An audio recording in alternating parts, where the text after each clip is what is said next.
sebelumnya saya sampaikan pendeta yang meninggal adalah almarhum pendeta Yeremia Sanambani STH, ya, dengan satu istri, Ibu Miriam Sanambani, dan 6 orang anak yang ditinggalkan. Ya.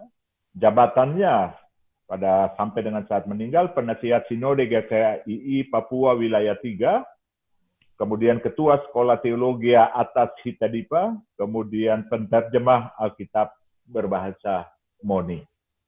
Ya, silakan Pak Petrus.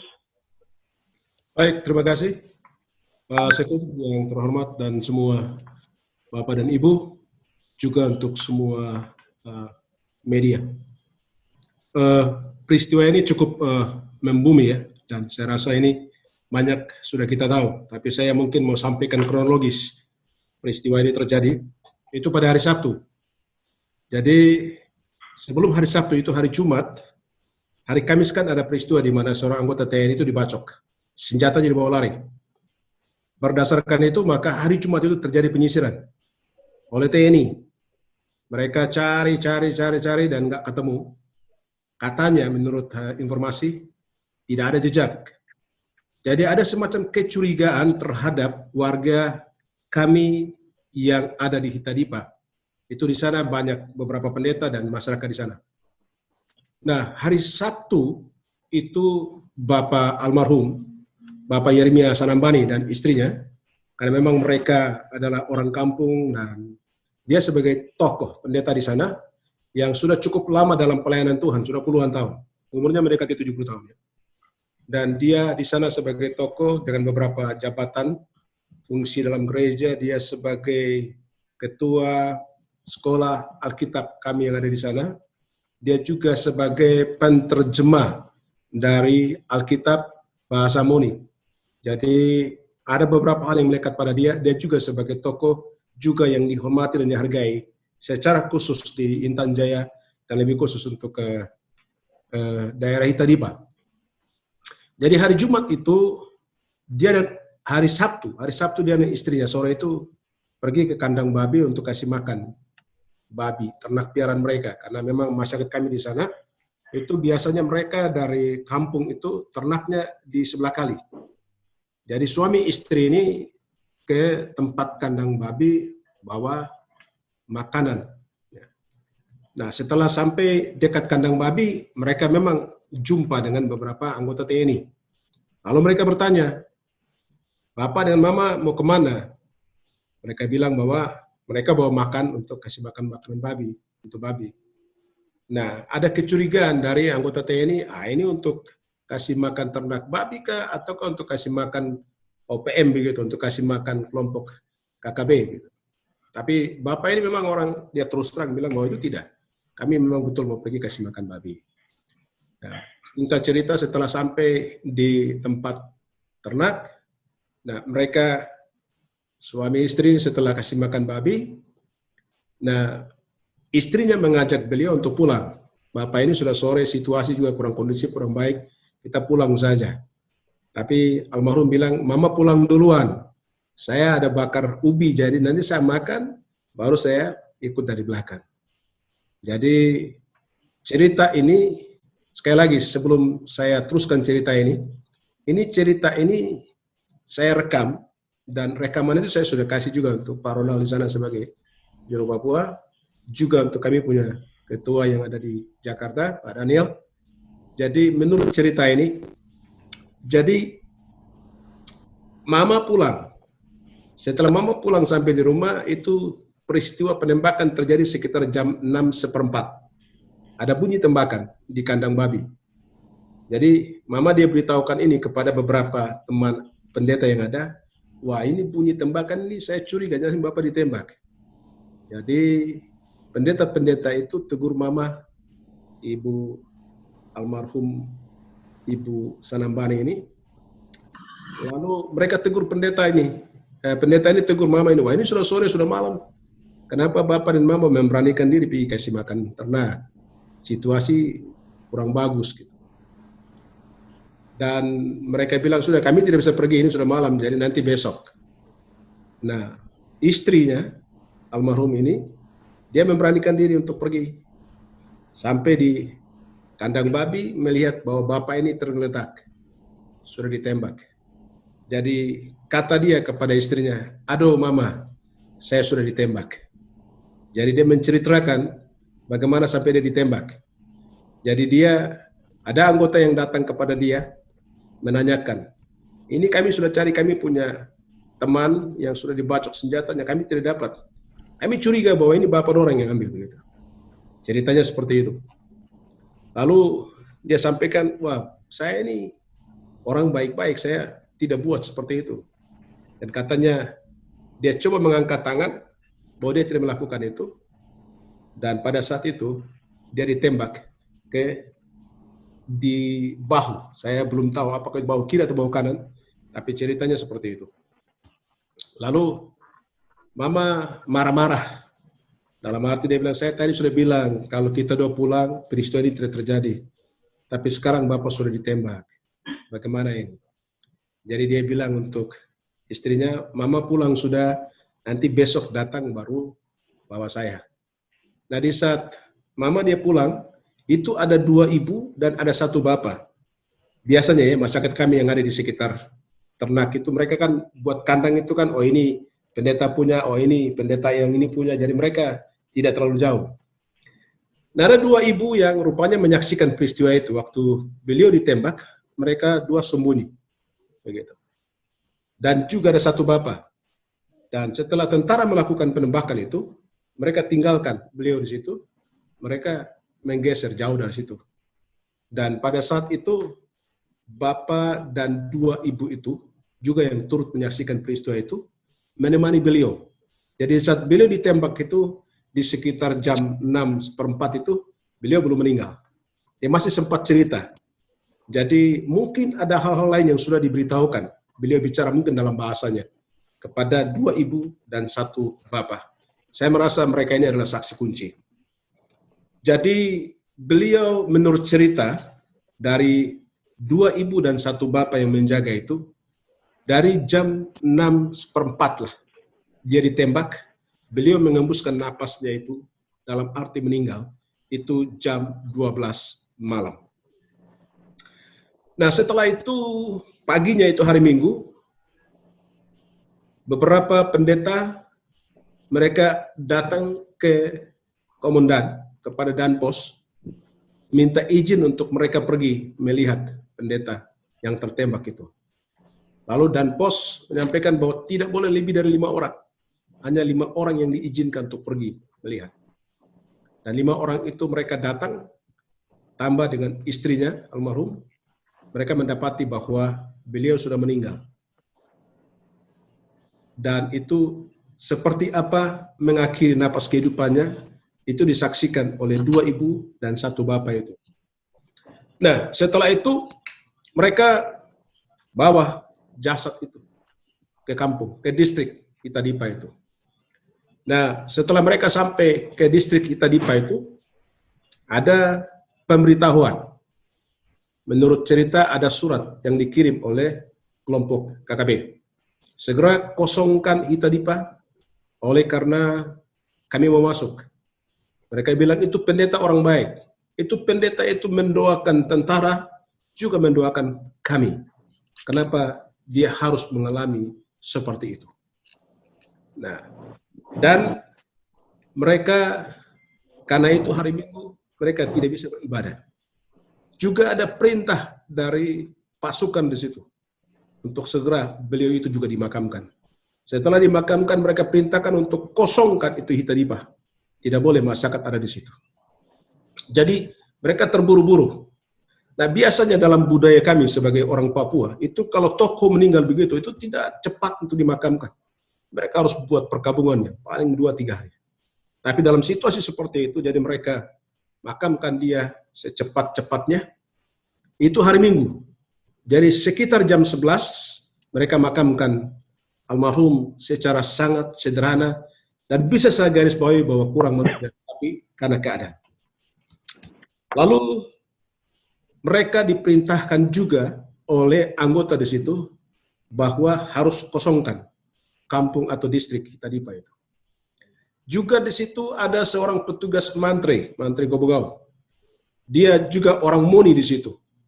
Dia juga itu diperintahkan oleh komandan pasukan itu untuk tinggalkan Hitadipa, dan Hitadipa harus dikosongkan. Jadi menurut informasi yang kami terima dari lapangan, sekali lagi saya menggarisbawahi bahwa informasi ini bukan dari lapangan yang kami terima dari jarak jauh, tapi kita bersyukur bahwa saat itu bisa dikonek, Hitadipa itu bisa kita telepon bisa masuk. Itulah sebabnya seorang pendeta kami yang saya percayai sebagai sumber juga, pendeta Henok Bagau, dia coba kontak dengan masyarakat di situ, dan ini yang saya input berita itu.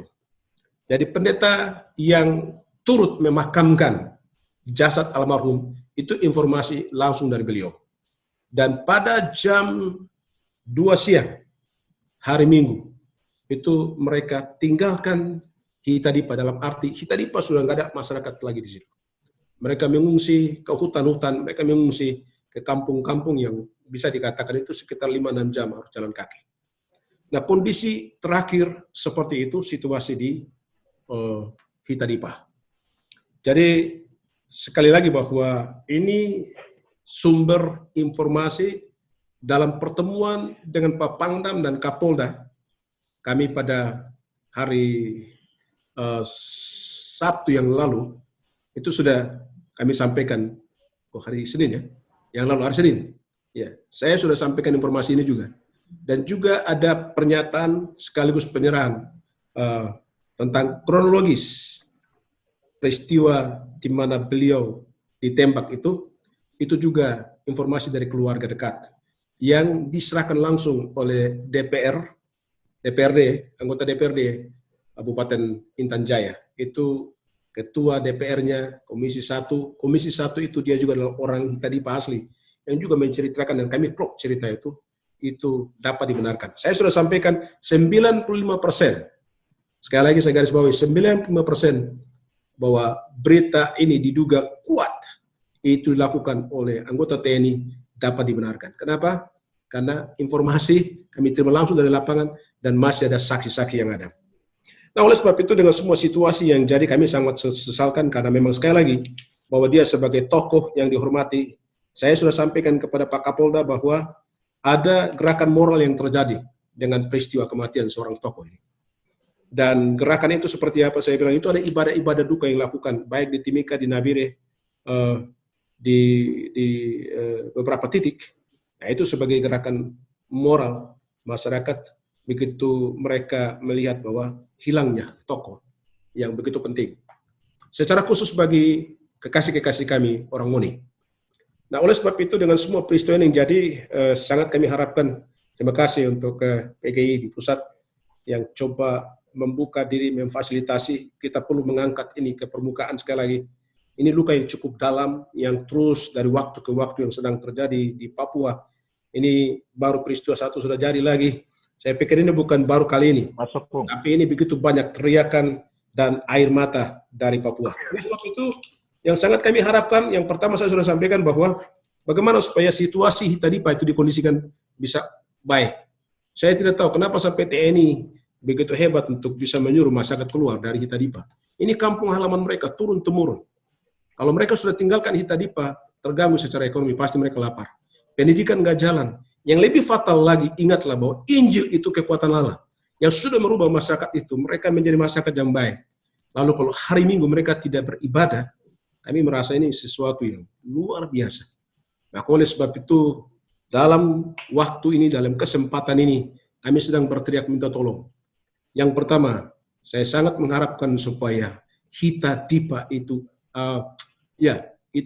dipulihkan. Dalam arti masyarakat harus kembali ke kampungnya. Mereka harus bekerja, mereka punya pertanian, mereka harus kembali dengan mereka punya peternakan. Dan mereka harus ada di situ untuk beribadah kepada Tuhan. Saya rasa itu hal yang penting sekali yang saya perlu garis bawahi. Dan terima kasih untuk semua teman-teman. Terima kasih untuk dari PGI yang memfasilitasi ini. Saya tentu saja mengharapkan bahwa dengan kita mempublikasikan berita ini, sangat kita harapkan perhatian penuh dari pemerintah. Secara khusus Bapak Presiden, mungkin para kabinet, kalau bisa betul-betul mereka melihat hal ini sebagai sesuatu yang penting. Dengan terjadi hal ini, kami mau supaya kalau bisa mereka datang melihat situasi di Hitadipa itu seperti apa. Mungkin perlu dibentuk. Saya sangat mengharapkan bahwa ini perlu dibentuk tim investigasi secara gabungan atau ya tim investigasi yang terdiri dari semua pemangku jabatan ada di situ untuk kita bisa turun melihat, dan sekali lagi Hitadipa perlu dipulihkan. Saya kira Pak Petrus juga sudah menjawab ya pertanyaan teman dari CNN tadi. Sampai saat ini belum ada pemeriksaan kepada 3 saksi karena mereka dipaksa untuk segera tinggalkan Hitadipa dan jenazah tidak bisa diotopsi karena di pedalaman tidak ada rumah sakit, bahkan dipaksa untuk dimakamkan dengan cepat. Ya, mungkin Pak Petrus, bagaimana dengan perlindungan saksi kalau itu belum diperiksa terkait dengan kondisi ini? Silakan Pak Petrus. Ya, terima kasih.